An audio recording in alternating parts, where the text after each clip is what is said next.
Miss Philippines, Chelsea, do really, really well. I have very high hopes for her. I think she has a good chance to even win Miss Universe. My only suggestion... Alam mo, ang ganda din ang pagkasabi ni Catriona Gray, no, napaka-positive talaga. Ang sinabi niya dito ay, I have very high hope for her. O, diba? Ang taas din ng hope ni Catriona Gray. Parang ako dito.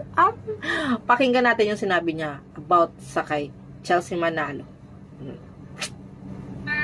Our Miss Philippines, Chelsea, do really, really well. I have very high hopes for her.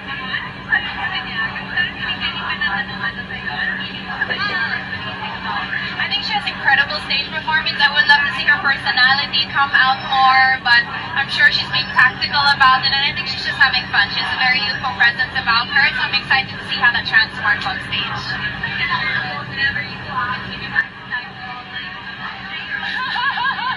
Katawa. I mean, may ibang aspect of challenge, but I don't think I'll ever be as nervous as I was as a candidate of Miss Universe. Sa totoo lang, like being as a host, parang feeling ko backstage lang ako to see the girls and to remember. I remember the feeling of being there, yung nerves and everything. So in a way, even when I'm able to interview other people, whilst as a commentator, I also get to relate to where their emotions are and also. So it's a really fun experience.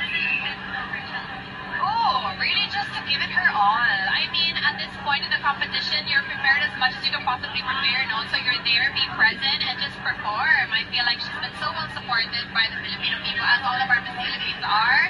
And yeah, I'm just really excited to see what she lays out on that stage for us all. Oh, diba? Alam na alam din ni Catriona Gray kung ano tayo mga Pilipino. Alam mo yung mostly mga kapwa natin Pilipino, kunwari, nagbabash lang yan sila. Pero, hindi naman nila kayang tiisin yan. Ganun naman talaga tayo mga Pilipino na kunwari galit, pero pagdating sa ganyan, hindi naman natin kayang tiisin.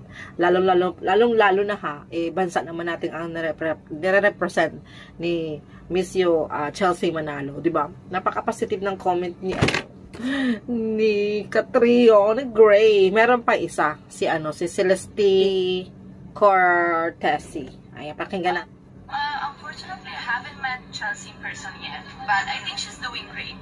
I think she has a good chance to even win Miss Universe. My only suggestion, just follow what you want to do, how you want to represent yourself on stage. You're not just representing the Philippines, you're also representing yourself, so it's important that you follow whatever you feel is right for you.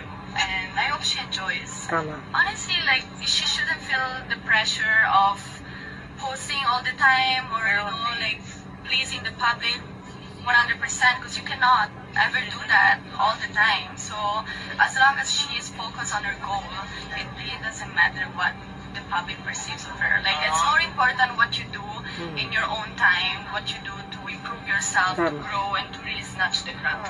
Tama. O, diba? Tama naman yung sinabi niya na kailangan talaga gawin mo siya na ipakita mo ano ka, diba? Not only na dahil nag-represent ka sa Pilipinas, sa bansa natin na Pilipinas, hindi ibig sabihin na ay nag-represent ka sa bansa natin ay talagang andun yung pressure mo. Hindi. Gawin mo talaga siya na mag-enjoy ka lang. Talagang hindi mo isipin yung pressure.